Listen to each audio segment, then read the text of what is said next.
The Galactic Union's Biological Research Division had studied thousands of species, from silicon-based giants to microscopic hive minds, but none fascinated them more than Homo sapiens. Dr. Valex, a tall, iridescent-scaled biologist from the Superiority species, flicked his forked tongue thoughtfully as he examined the holographic scans of a human skull. "I don't understand," he muttered. "These organs, the eyes are so inefficient. Limited spectral range, low infrared sensitivity, poor night vision. How did this species ever become apex predators?" His assistant, Yura, rotated the scan, highlighting the human visual cortex. "Perhaps it's the brain that compensates?" Valex nodded. "Maybe. Yet there's something deliberate here. Their ocular focus patterns don't align with most hunter species. Their gaze is always searching." They decided to test it. They summoned a volunteer, Captain Julia Brandt of the Terran Expeditionary Force, a soldier, trained in calm under pressure. "Please, Captain," Valex said as Julia stepped into the observation chamber. "We are studying human perception. Simply look at the images on the screen." The first hologram appeared, a standard alien body silhouette. Julia's eyes flicked over it, darting instantly to joints, to the neck, to the gap under the arm where armor might fail. "Next image," Valex ordered. "A predator, a Zilvac war beast, known for its armored hide." Julia's gaze went straight to the exposed underbelly. Next, a spacecraft, her pupils narrowed, focusing on exhaust ports, weapon turrets, and engine housings. The sensors recorded her every movement. The pattern was undeniable. After 30 tests, Yura's frilled crest rippled in alarm. "Doctor, every human test subject does this. Every single one." Their eyes automatically track structural weaknesses, exposed points, anything that suggests vulnerability. Valex felt a shiver crawl up his scales. "That's impossible. That kind of instinct takes millions of years of predatory specialization." Julia crossed her arms, smirking slightly.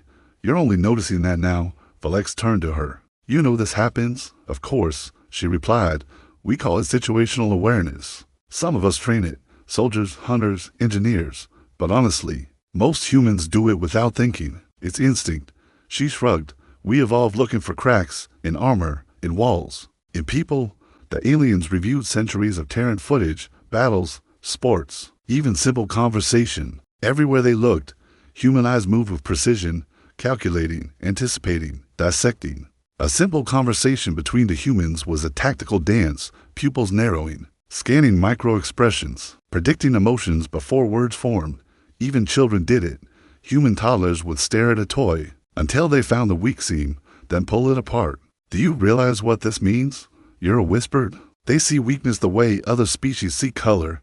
Valex's hands trembled. "Their eyes are weapons." He dug deeper, cross-referencing evolutionary data. The findings were staggering. Humans had evolved in a world filled with predators, massive beasts with claws, teeth, and speed far beyond their own. Survival demanded perception, not strength. Those who couldn't spot danger, who couldn't define an enemy's weak point, didn't live long enough to reproduce. Over time, this became biological. The human retina, with its unique foveal density, gave unparalleled focus on fine details.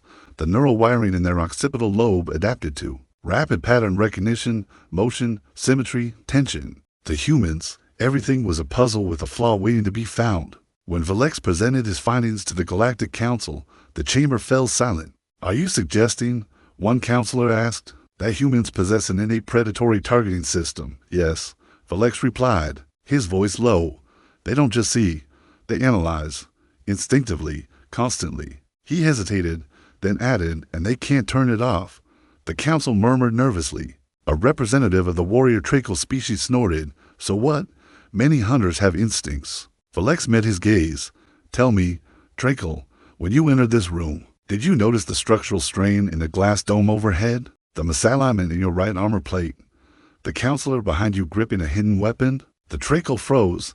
Valex gestured to Julia, standing calmly nearby. She did, within 3 seconds. Julia smiled politely. "You might want to get that armor checked."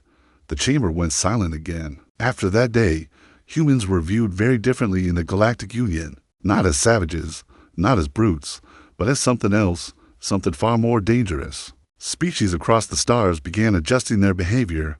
Traders avoided deceit. Soldiers hesitated to face humans in close combat. Even politicians learned to avert their gaze. Meeting human eyes was like staring into a targeting computer that could see straight through you. Drive. Felix's final report summarized it best. The human eye is not merely an organ of sight. It is a biological weapon designed by evolution to find and exploit weakness in the environment, in structures, and in living beings. Their vision is not passive. It hunts, and across the stars, every species that read the report learned one simple truth. When a human locks eyes with you, you'd better hope they're not looking for flaws.